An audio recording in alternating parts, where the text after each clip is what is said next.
अरे cathode rays क्या चल रहा है? हे गाइस, बीवी हियर।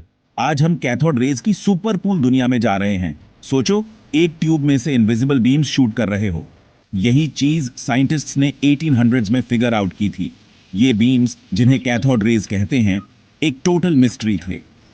ये कैथोड नाम की चीज से आते थे, जो नेगेटिव इलेक्ट्रोड का फैंसी नाम है। ये मिस्टीरियस रेज एक स्पेशल ट्यूब के एंड पर ग्लो करते थे। ये नेकेड आई से इनविजिबल थे, but they left a trail like a super hero flying through the night. Scientist ऐसे थे, वो क्या हो रहा है, उन्हें पता लगाना था कि ये बीम्स क्या हैं और कैसे काम करते हैं। यहीं से शुरू हुआ कैथोड रेज को समझने का एपिक जर्नी। कैथोड रेज की डिस्कवरी एक गेम चेंजर थी। इसने साइंटिस्ट का दिमाग हिला दिया और ऐसे इनक्रेडिबल इन्वेंशंस का रास्ता बनाया जो हम रोज यूज करते हैं। पुराने टीवी से लेकर फैंसी मेडिकल इमेजिंग मशीन्स तक, कैथोड रेज असली एमवीपीज है। अब होगा कमाल। चलो दोस्तों, इकट्ठा हो जाओ। देखते हैं कि इस माइंड ब्लोइंग एक्सपेरिमेंट को रिक्रिएट करने के लिए हमें क्या चाहिए। सबसे पहले हमारे पास एक ग्लास ट्यूब है, लेकिन रुको, कोई भी ट्यूब नहीं। ये एक डिस्चार्ज ट्यूब है, स्पेशली इस एक्सपेरिमेंट के लिए डिजाइन। इसे हमारा साइंस प्लेग्राउंड समझो। अगला, हमें एक वैक्यूम पंप चाहिए। क्यों वैक्यूम पूछोगे? हमें ट्यूब के अंदर की सारी हवा सक आउट करनी है। इसे ऐसे समझो जैसे डांस फ्लोर क्लियर कर रहे हो कैथोड रेज के शाइन करने के लिए। अब शो के स्टार्स, दो मेटल प्लेट्स, हमारे इलेक्ट्रोड्स। हम एक प्लेट को हाई वोल्टेज सोर्स के नेगेटिव टर्मिनल से कनेक्ट करते हैं। ये प्लेट हमारा कैथोड बन जाता है, हमारे मिस्टीरियस रेज का सोर्स। दूसरी प्लेट पॉजिटिव टर्मिनल से कनेक्टेड हमारा एनोड है। हमारा सेटअप रेडी है, चलो एक्सपेरिमेंट शुरू करते हैं। एक्सपेरिमेंट टाइम, पार्टी शुरू करते हैं। क्या तुम एक्शन के लिए रेडी हो? चलो वोल्टेज बढ़ाते हैं और देखते हैं क्या होता है। जैसे ही वोल्टेज फ्लो होता है, हमारे ट्यूब के अंदर कुछ अमेजिंग होता है। कैथोड नेगेटिव एनर्जी से चार्ज्ड इन इनविजिबल रेज को टाइनी लिटिल रॉकेट्स की तरह शूट करना शुरू कर देता है। याद है, हमने वैक्यूम क्रिएट किया था, इसलिए इन रेज को ट्यूब में जिप करने से कोई नहीं रोक सकता। ये रेज हमारी आंखों से इनविजिबल हैं, लेकिन हम उनका जर्नी ट्रैक कर सकते हैं। कैसे? साइंटिस्ट ने ट्यूब के अंदर एक स्पेशल मटेरियल कोट किया, जो रेज के टकराने पर लाइट अप हो जाता है। यह ऐसा है जैसे रेज कहां जा रहे हैं, यह देखने के लिए ग्लिटर का ट्रेल छोड़ रहे हो। सेक्शन 4। वाह, हमने अभी क्या देखा? Mind blowing observations. अपनी टोपियां पकड़ लो दोस्तों, क्योंकि अब माइंड ब्लोइंग पार्ट आ रहा है। जैसे ही कैथोड रेज ट्यूब के अक्रॉस शूट करते हैं, वो दूसरे एंड पर हिट करते हैं और एक ब्राइट ग्लोइंग स्पॉट बनाते हैं। वाह, लेकिन रुको, और भी है।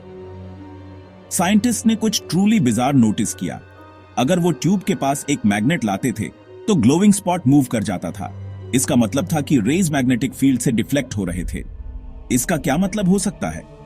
इसका मतलब था कि ये रेज बस रैंडम एनर्जी बर्स्ट्स नहीं थे। ये असल में टाइनी नेगेटिवली चार्ज पार्टिकल्स से बने थे। ये एक ग्राउंड ब्रेकिंग डिस्कवरी थी। इसने दिखाया कि एटम्स, जो हर चीज के बिल्डिंग ब्लॉक्स हैं, सबसे छोटी चीजें नहीं हैं। और भी टाइनी पार्टिकल्स थे, जिन्हें बाद में इलेक्ट्रॉन्स कहा गया, जो अंदर छुपे हुए थे। सेक्शन 5, जादू के पीछे का विज्ञान रहस्य का खुलासा।